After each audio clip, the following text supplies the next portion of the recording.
भैया नहा धो के फ्री होके मैं और मोहन जी और मेरे साथ भूविक हम लोग निकल चुके थे अपने झाड़ू जैसे बाल को कटवाने के लिए।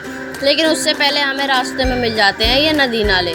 आज पूरे दिन बारिश इतनी हुई है अभी थोड़ी देर के लिए रुकी थी, लेकिन जैसे हम घर से बाहर निकले बूंदें पड़नी फिर से शुरू हो गई। तो मैं आज जा रही थी अपने बालों को कटवाने के लिए, क्योंकि ना मेरे सर के बाल बहुत ज़्यादा दो मुँह बाल हो गए थे और ना झाड़ू जैसे बाल लगते थे, देखने में बिल्कुल अच्छे नहीं लगते थे। तो ना दुकान तो हमें मिली बंद, फिर हम आ गए घर पे और मोहन जी हमारे बार बार हैं ही। मोहन जी ने बोला लाओ मैं बाल काट देता हूँ।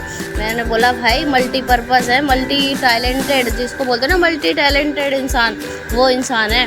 हेयर कलर करवा लो, हेयर कटिंग करवा लो, कुछ भी काम करवा लो, सब काम कर लेते हैं। तो इन्होंने ना मेरी कटिंग करना स्टार्ट कर दी थी। मन में थोड़ा सा डर तो था ही, कहीं ऐसा ना हो बाल ख़राब कर दें।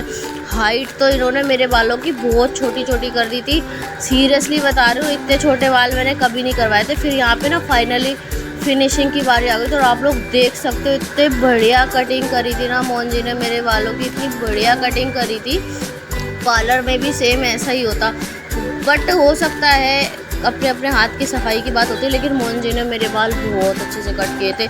लेकिन पता है जब मैंने अपने कटे हुए बालों को देखा ना तो मुझे बहुत दुख हुआ। देखो इतने सारे बाल, मैंने अपनी ज़िंदगी में कभी इतने बाल नहीं कटवाए थे। लेकिन बाद में फिर मैंने देखा मेरे बाल बहुत अच्छे हो गए थे। स्टेप कटिंग करी थी मोहन जी ने एक नंबर की।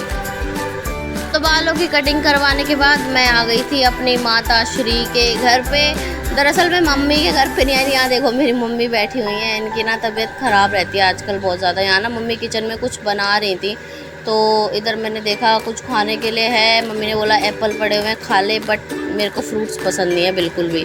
तो यहाँ मम्मी और भाई दोनों बैठे हुए थे और ये देखो बारिश ने कितना बुरा हाल कर रखा है, ऐसे रस्सियाँ बांध करके कपड़े डालने पड़ते हैं। तो मैं ना ये थैला इसलिए लटका के आई हूँ क्योंकि मैं ना अपने सूट डालने के लिए आई थी, क्योंकि कल जो मैंने लेस वगैरह खरीदी थी ना, और वो खड़ा है मेरे पापा का टेम्पो।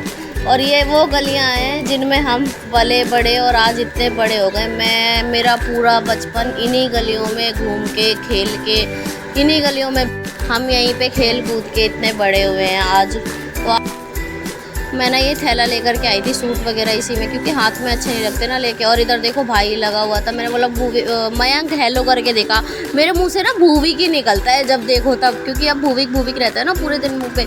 तो यहाँ पे ना ये भी जिद कर रहा था दीदी भूख लगी है कुछ खाना है। मैंने बोला घर में जो रखा है खा ले।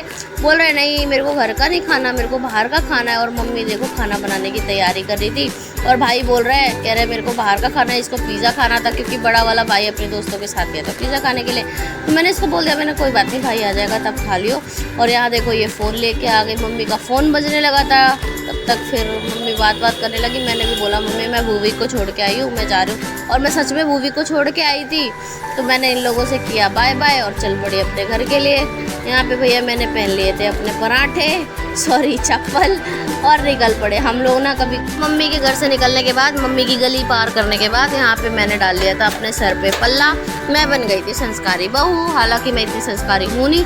और इधर हम लोग आ गए थे अपनी वाली गली में। यहाँ पे आगे चल के मेरी दोनों नंदों का घर है, जो मेरी ननद है बड़ी वाली, सबसे बड़ी वाली, उन लोगों का घर इसी गली में है। और यहाँ पे मिल गए थे हमें बप्पा जी। ये बप्पा जी हमारी दीदी के बगल में एक डीजे वाले भैया रहते हैं, उन्होंने रखा है। तो हमने बप्पा जी को नमस्ते किया, बप्पा जी से अपने हालचाल, उनके हालचाल पूछे और अपने हालचाल बताए। बप्पा जी तो मस्त रहते हैं लेकिन हम लोग मस्त नहीं है ना, तो मैंने हालचाल वगैरह पूछ